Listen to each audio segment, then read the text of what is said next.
This is Container Farming and After School with Colton Harper, and my name is Dakota Staggs. Like I said, I work for Beyond School Bells, and we are Nebraska's statewide after-school network. So we're basically Nebraska's expanded learning opportunity network. So in short, that is, we are an organization that supports after-school and out-of-school time programs. So sometimes that's through grant programs, sometimes that's through specific programming or curriculum or activities. Sometimes it's through a very unique container farm that grows 2.5 acres worth of food. That's a pretty rare occasion, but it does happen. We support and expand out of school time learning. So we don't have any of our own after school programs, but we do support programs across the state. Many, I don't know about most, but a good portion of those are 21st Century Community Learning Center sites. And so they have their federally mandated structure. That's how they get that 21st century grant. But then we will then provide programming or curriculum or any sort of support on top of that. When you think of out of school time learning, I don't know what everybody else thinks, but the last thing that we want to think about is sitting in a classroom or working on a worksheet. So we aim for fun and engaging learning opportunities. We'd love for those things to be unique and to engage students in things that they are interested in.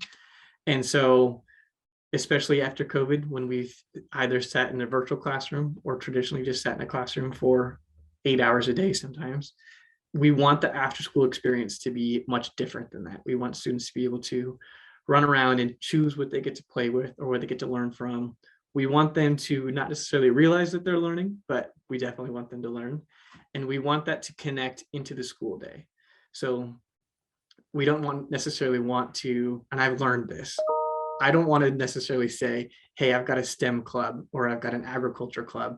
I want to say, hey, I've got this really cool computer or technical farming opportunity. Or you want to be creative in getting students to engage and learn without them knowing that they're learning about STEM or they're going to learn something that will help them on a test later, but we don't want them to think that they're going to think about a test.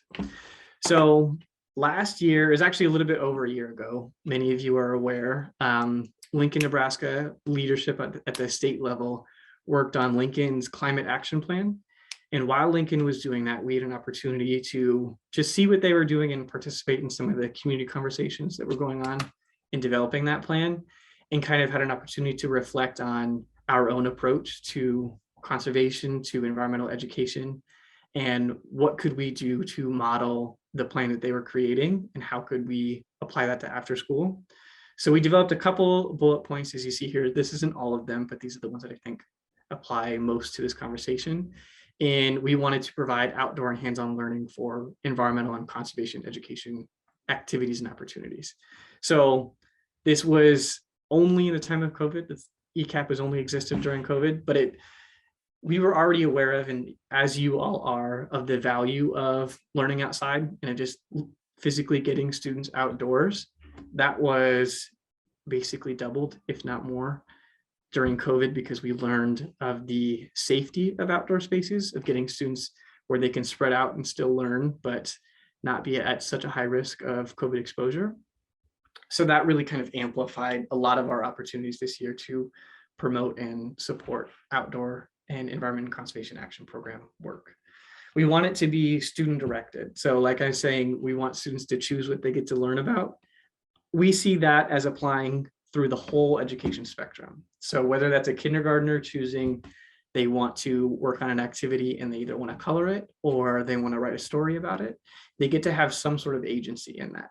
And that continues all the way up to high school, where students get to choose how do they want to approach a project. Do they want to do some research, or do they want to do some sort of active program where they are serving their community, or they're maybe creating a business. Having that student choice through the spectrum and throughout their experience is really kind of a key component of learning opportunities that we promote in general, but then also, of course, the Environment and Conservation Action Program. So systems development was a huge piece of the Lincoln Climate Action Plan, as well as pretty much any climate action plan there is. And so we wanted to kind of take a piece from that and see how can we apply it to after school.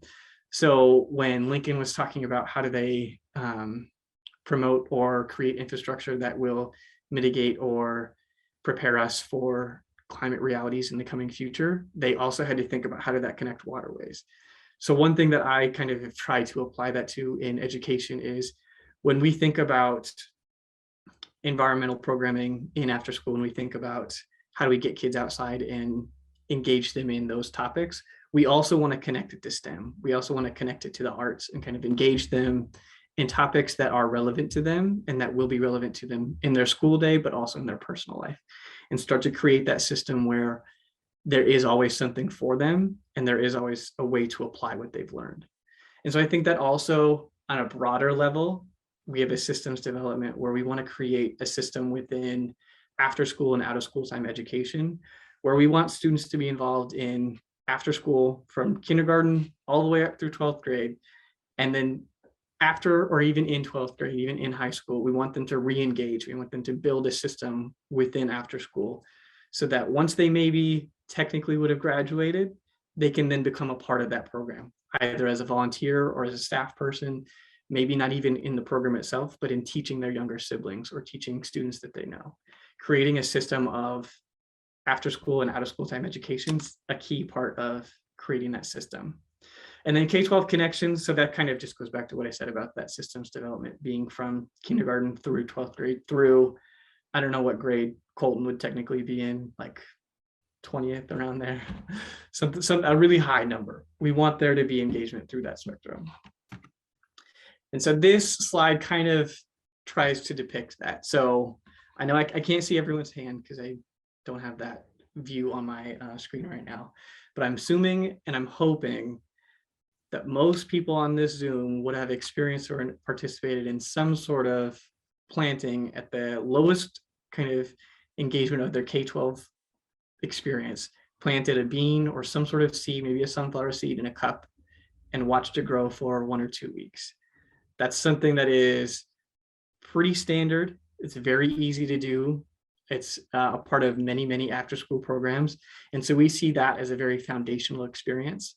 We want students to be engaged in that kind of foundational environmental and conservation activity where they get to plant something, they get to see something grow, they get to be outside and see nature and see kind of what those pieces of the world are that connect to their life both in and outside of school. And we see that kind of building up into something like a tower garden. So we started kind of over the last year, partially because of the freight farm, partially just because of opportunity. Beyond School Bells has really delved into food systems education. And in that, we've kind of started to support and build programming around tower gardens and hydroponics and aeroponics and things that are kind of on a smaller scale accessible to most programs. And we found that most schools do have some sort of tower garden, whether or not it's a tower garden brand or oftentimes one that they have actually built within their school. That's an experience that a lot of students have access to. And sometimes those are in the building, but they're not necessarily connected to after school, or they're not necessarily connected to the school as a whole, and they're just kind of siloed in a club or in a classroom. So what we want to do is build that engagement and build that opportunity for students from kindergarten up to whatever grade is appropriate. So for tower gardens, that might be 8th grade, that might be a sophomore year of high school. And then we see the freight farm, although not necessarily accessible to every school. Not every after school is in Lincoln, Nebraska. Most places aren't going to have access to a freight farm. It's something, a container like this with high-tech hydroponics, but they will have access to the technology within it. And that's something Colton will talk about a little bit later, but the technology and the experiences of the farm are not necessarily exclusive to the farm itself and to the experience in that space. We see those as opportunities where students can engage from, again, kindergarten through 20th grade, whatever that might be. So I'll hand it over to Colton now. Great. So we've heard lots of terms, the container farming, the greenery, freight farms, and that's a little ambiguous, but wait no longer. We'll dive into that slide. So Freight Farms is actually the company we work with, and they're based out of Boston. They've developed this high-tech hydroponic farm that fits within a shipping container. And so on the right side of the slide, you can see the images of the shipping containers, and they're standard heavy-duty shipping containers, 10 to 15,000 pounds, that are shipped all over the world via cargo ships, or in our case, they're shipped in a semi truck and slide. And this is our freight farm being dropped off right here at the bay, which is the home of the freight farm, our freight farm. And the freight farms has developed several different models and different series of models. The model we have is called the greenery. So we'll refer to ours as the greenery from now on. So the farm itself this has a really strong structure that protects it from the external environment. So we can have a nice climate controlled environment on the inside. Slide. But the inside is really the heart of the farm. So you can see this cross section of what the farm looks like sort of on the inside when there's no growth yet. On the left side of that image, you'll see the seedling table. That's where all of the plants start.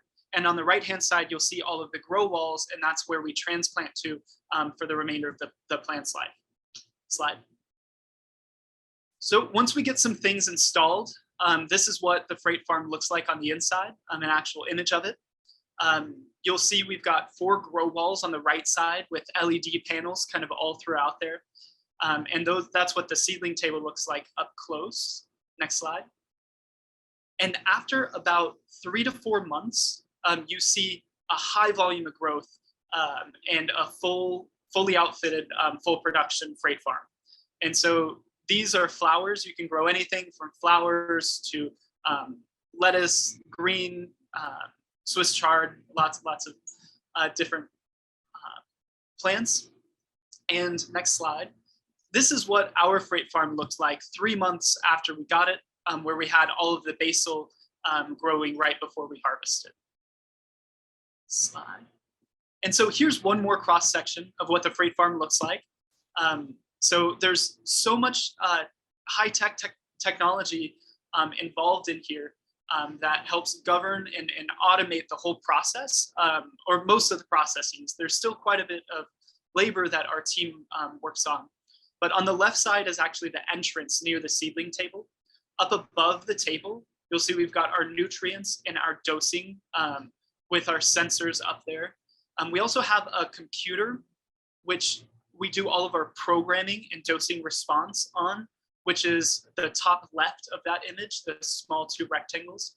And then on the right half of the farm, we have another zone, and that's the growing area. You'll see the black lines that kind of they're vertical and break up that green space. Each one of those represents a column, and they're these things here. They're replaceable columns that we actually transplant into. It's also got an HVAC system, LEDs, and we'll kind of get into that in a moment, but slide. And one more. Cool. So another quick shot, and we can tap through another slide. The nutrients and the dosing, and you've got the sensors up top there, and we'll discuss what those are later. Slide. And up close, you can see we've got the 4 different growing walls here. These slide back and forth and slide.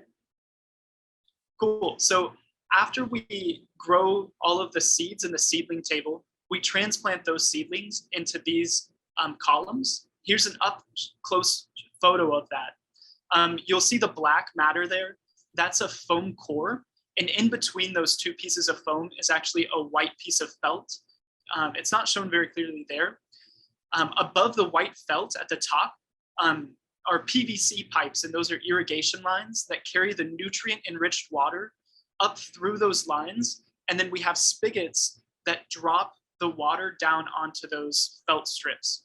That nutrient-filled water then is pulled by gravity down the felt, and those plant roots then extract the water, the nutrients directly from those felt strips. And so you'll notice there's absolutely no soil in the farm. All of the plants get the nutrients directly from the water, from those felt strips, and in the seedling table.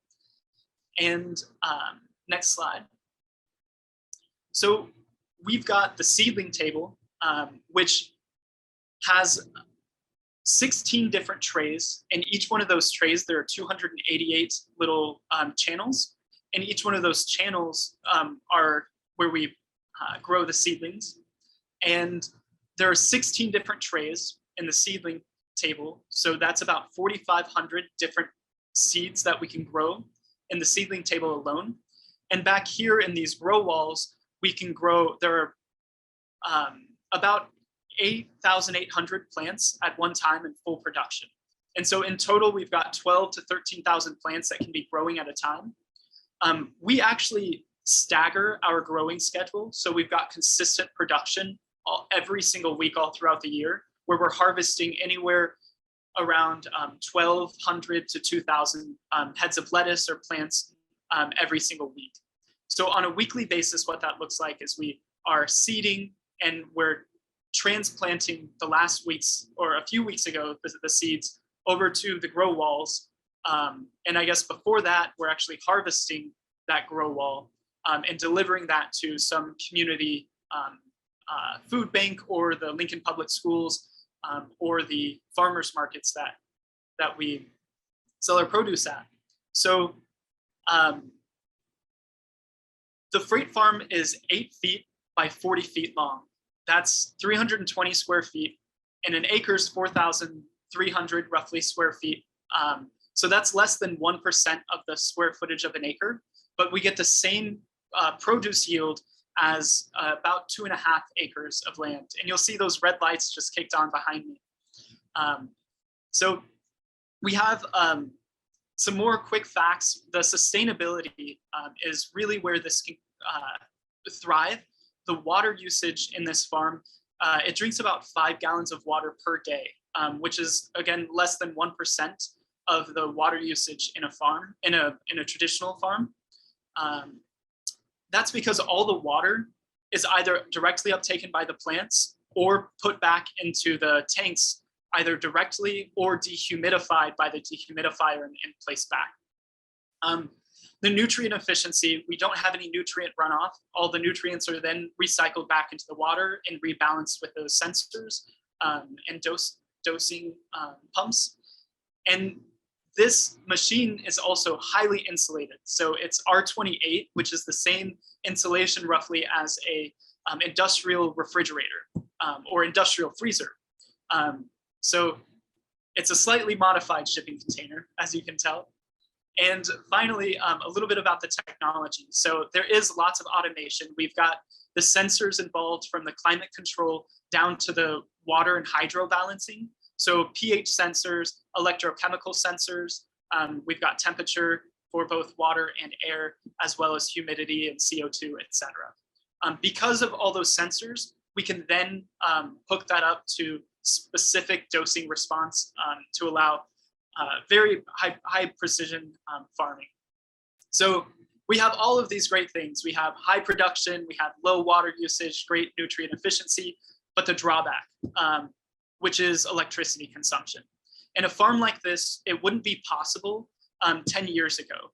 The enabling technology that has developed since then that enables electrical efficiency is the LED technology itself. It's become more and more efficient using less electricity. And the smart design of this machine, where the heating is actually, for the entire farm is actually from the LEDs themselves. So when the temperature gets too low, the lights will also kick on. If the temperature gets too high, the lights will dim or go away. Additionally, we only use 2 different spectrums, a red spectrum and a blue spectrum, because that's all the plants need for their growth process. And we can get into that in questions if you're more curious. Slide.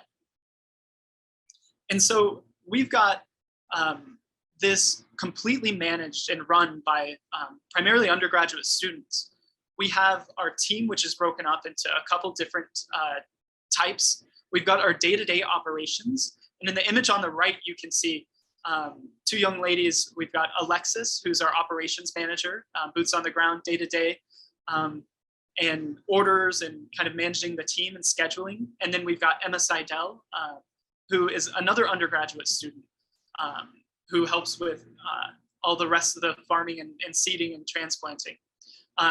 Right now, the entire day-to-day team is female powered and from across different disciplines. So we've got plant biology, and chemistry, and we also have accounting. So a lot of different students based on their backgrounds can still be plugged in. We also have the installation and maintenance team made up BSB staff and myself, a graduate student. And we respond to any sort of emergency situations or diagnosing. And then we have administrative support like Dakota, who helps order things and make sure that things run smoothly and the team has what they need, as well as the youth engagement pieces that Dakota's mentioned before. Slide.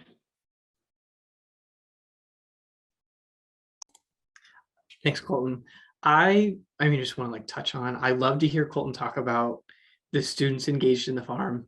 Partially, so I hope some of you had this experience. When I first engaged with the farm and kind of when BSB was initiating this project, I was so just intrigued and kind of honestly a little inspired with the diversity of backgrounds of students that we engage with that run the farm, either those students who are in the K-12 schooling system still, but especially students at UNL who come and work on the farm or other universities around town.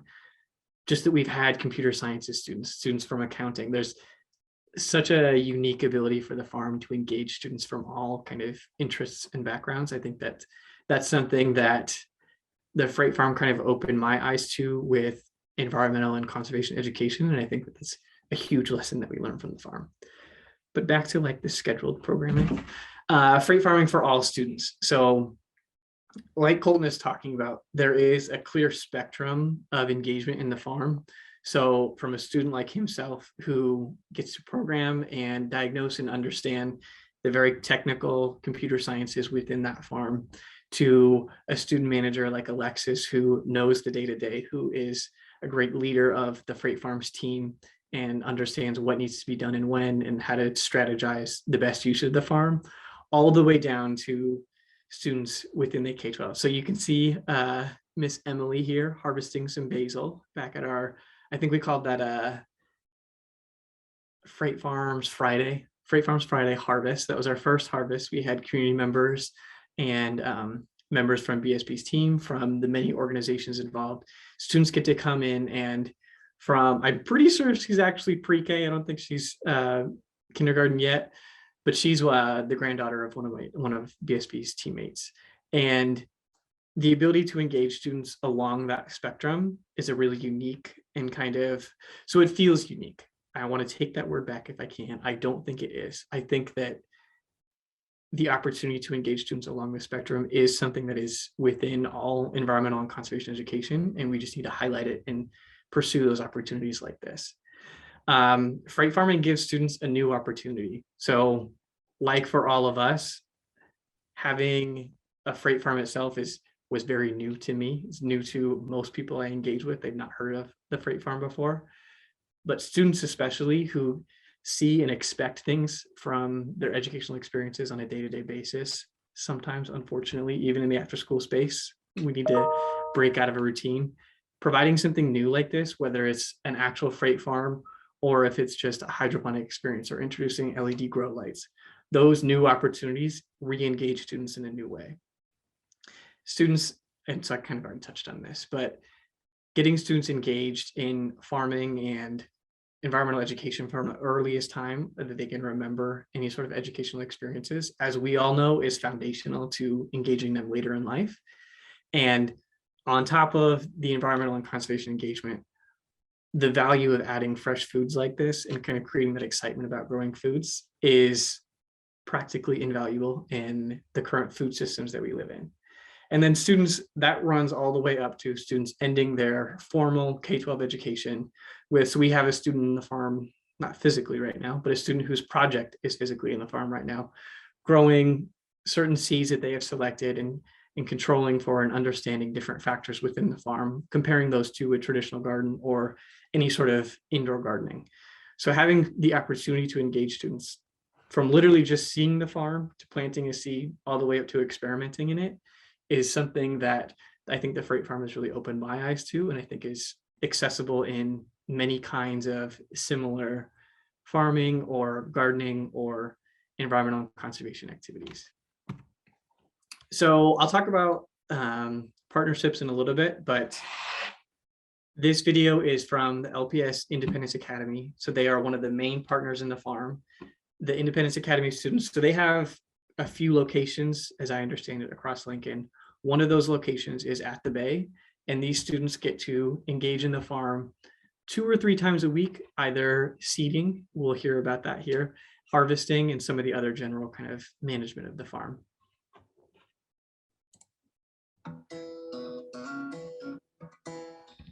So today we're going to be planting radishes from seed. Hi, I'm Logan Ritzy. I'm a 4-year teacher with the Independence Academy. These seeds are going to be radishes by the time that they grow up. The Independence Academy is a program that helps 18 to 21-year-olds, all on IEPs, learn life skills and job skills.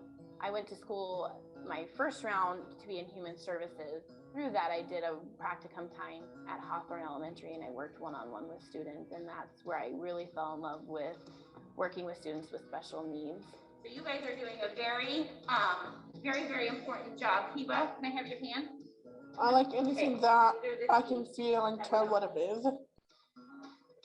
Jobs, hands-on work blind people can do. I'm Hiba. And I read Braille. I like advocating for myself. This is what it's going to go into.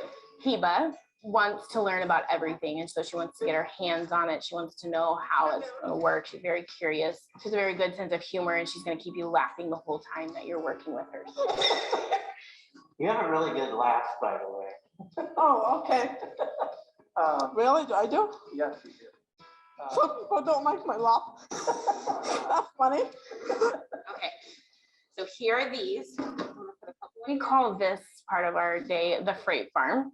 The first time I heard about it, I had no idea what to think. They want to put this trailer in our parking lot, and they want you to plant plants and harvest them. And I was like, oh, okay. Hi, my name is Madeline Innenkamp. I live in Lincoln, Nebraska, and I'm 20 years old. Madeline is a sweetheart. She is our social butterfly. She's going to make friends with anybody. Hi, my name is Kennedy, and I love watching for the fire engine that I live near. Look at this one, though. She's going to be the one that's going to step up and do jobs that she knows needs to be done within the program. Lettuce? Sure. This is the hydroponics freight farm. It's a shipping container, like a train bin. If we have all 4 of these walls filled up with crops, then we'll have 2 acres worth of produce. So a lot of it is working on our fine motor skills, but also learning how to be able to grow their own food if they would want to do that at home. I love to watch when the kids get something or they see that they can do something within the community, and that light bulb just turns on and see that they're starting to have that little bit of confidence in themselves. So feel this foam? We put the plug, here's a plug in the wall. Feel that? Yeah. Oh my gosh, it's truly cool. It is.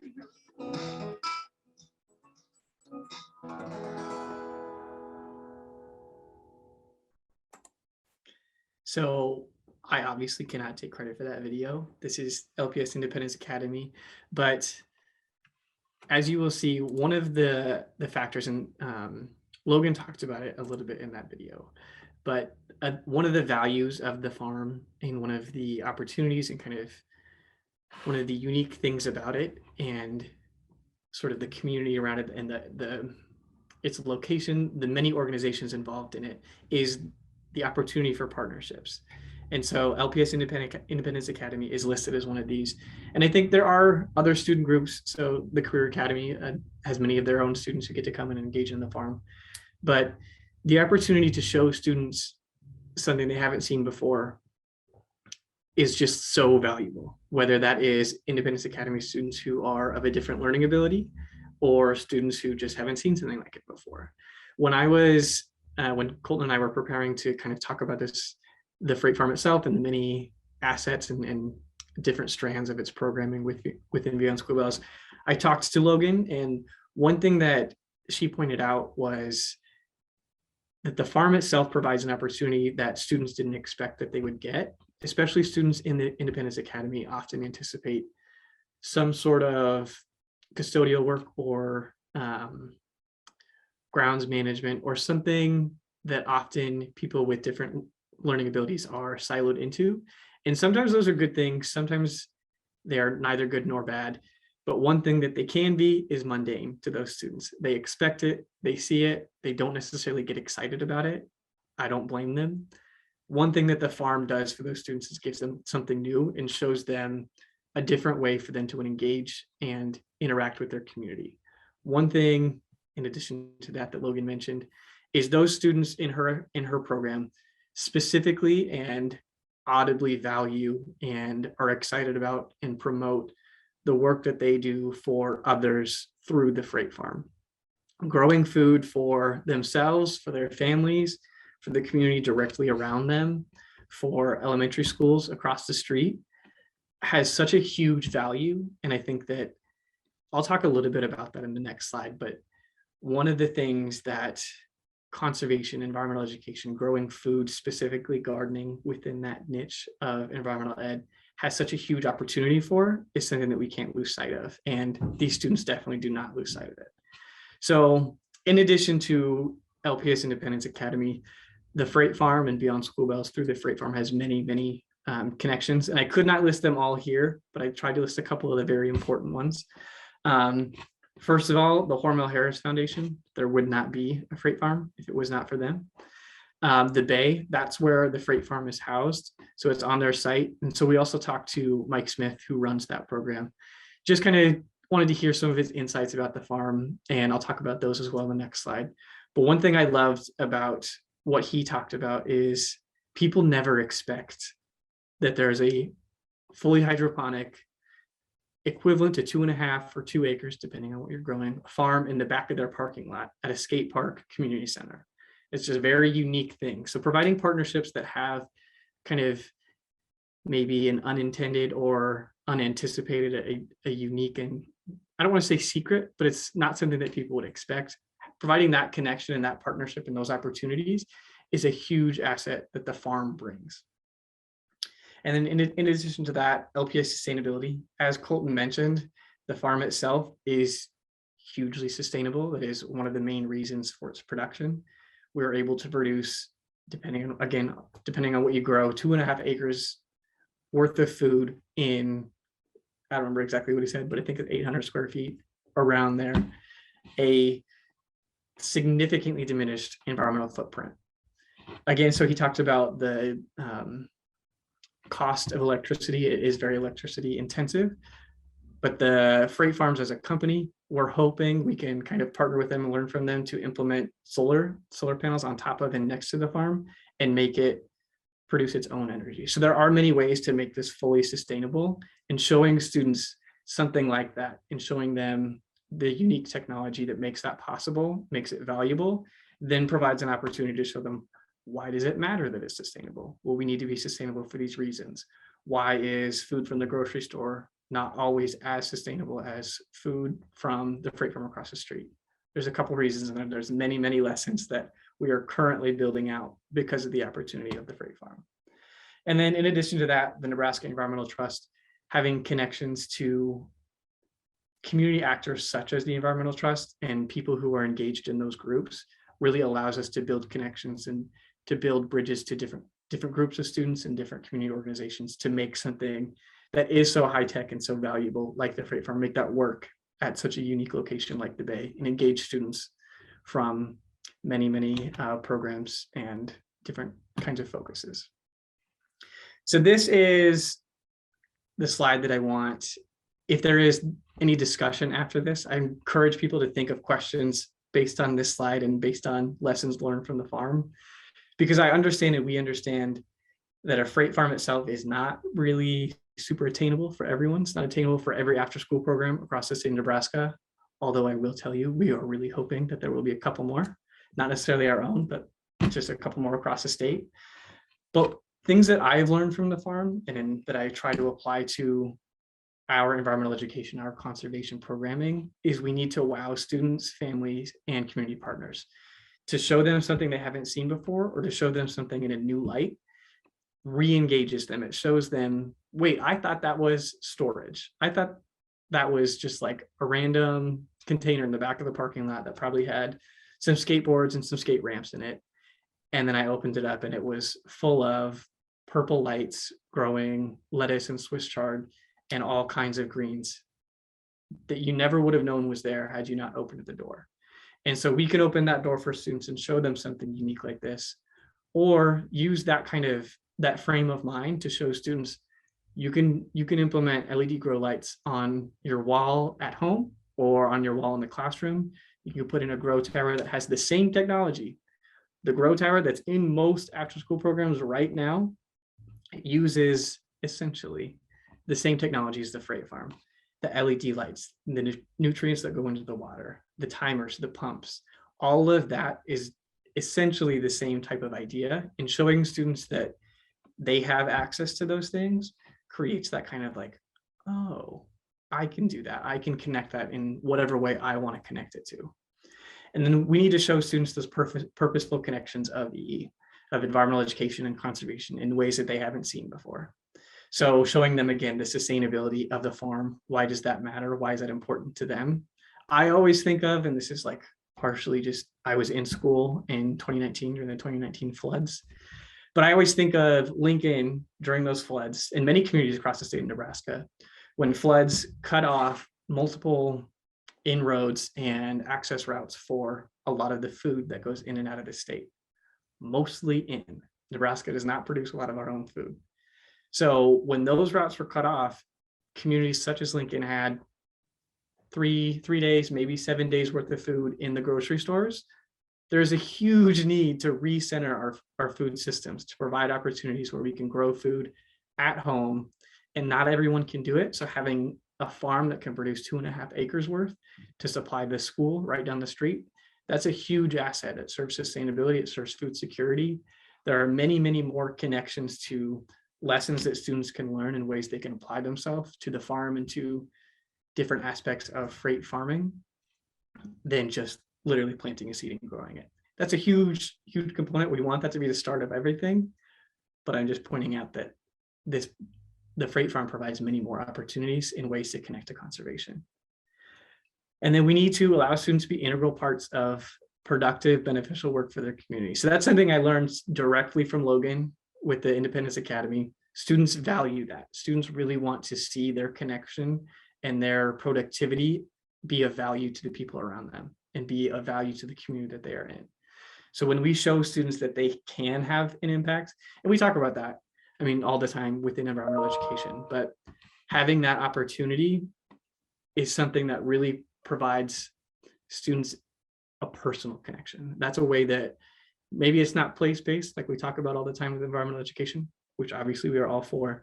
But when that's not necessarily an opportunity, when a student can't have a garden in their own backyard, maybe they don't have a backyard, providing an opportunity for them to be connected to something that serves something greater than just their homework is a huge asset, a huge value within after school and within environmental and conservation education.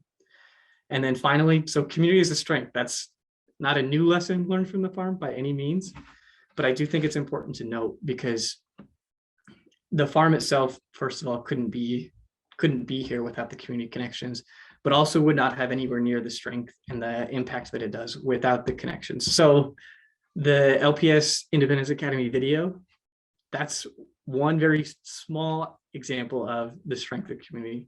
We didn't make that. We talked to Logan a couple of days ago and we're like, wow, that's a really cool video. Can I use it in a presentation? And she's like, yes, of course. So having those connections is something that really bolsters the value of the farm. And I know you all know that, but I just think it's important enough to include here. So I believe we're ending a little bit. Oh, no. Yep, we've got a couple more minutes. So just giving you a heads up, and I've got a couple questions that came rolling in. So Cool. I think now's actually a good time to go ahead and take those questions. all right, so people are very excited about this and they want to know, number one, do you offer tours of these cool shipping container greenhouses? Yes. So you would either have to, I mean, probably just email me or anyone at Beyond School Walls, honestly, but they'll probably direct you to me. And then I will work with, so we have, I'm just going to skip a couple of slides ahead. So discussions and questions.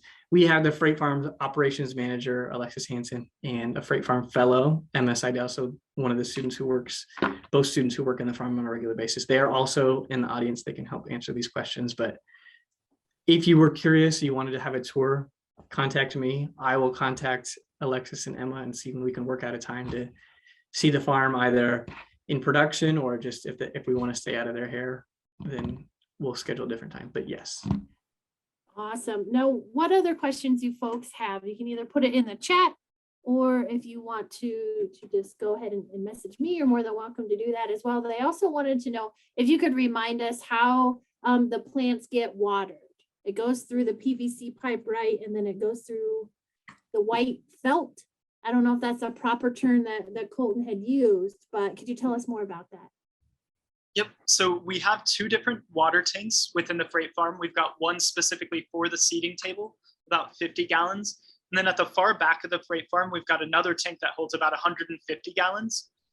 We've got water pumps kind of in both tanks that pump that water through these PVC pipes up and around. And then there's a little water spigot and the water pressure builds up once that line is full. And that's we have a timer that turns those pumps on, and then the water pushes through the spigots and down the white felt. So that way it's available for the roots to uptake. And then while you're talking about how we water everything, what nutrients do you use? I remember seeing the 4 different little jugs on the wall, but what type of nutrients do you use? Yeah, so it's a little abstracted up. So they're called nutrient A and nutrient B. They're nutrient mixes, but it's got all the same calcium, phosphorus, nitrates, that sort of thing. And I think we are working to be organic. So we'll make that shift now that we've kind of got the nuts and bolts kind of worked through. So we've got 2 main, nutrient A, nutrient B, and the third chemical we use is called pH down to help manage the pH levels. Awesome. Well, thank you both so much for presenting this topic. This was something I had no idea about, so I'm really glad that you were able to come to this conference today and share a little bit more about using shipping containers as farming.